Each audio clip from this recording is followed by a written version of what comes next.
Ready?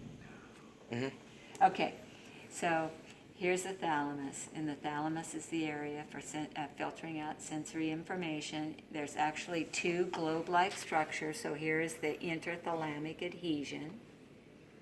And above the thalamus, here's that umbrella-shaped structure that's called the corpus callosum, and it has fiber tracts that are joining the two hemispheres, so they're coming out of the model right here. And then the fornix is the diagonal one. Same thing, fiber tracts joining the two hemispheres.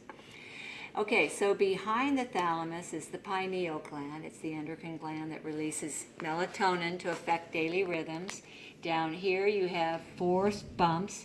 That's corpora quadrigemina. The top bumps are superior colliculi. The bottom bumps inferior colliculi.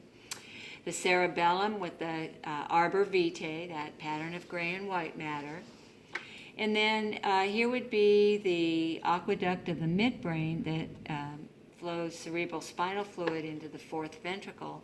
So the third ventricle is at the midline between the two halves of the thalamus. The lateral ventricles are in the hemispheres, so we don't see those. But the fluid flows down here to the fourth ventricle and then down the central canal of the spinal cord.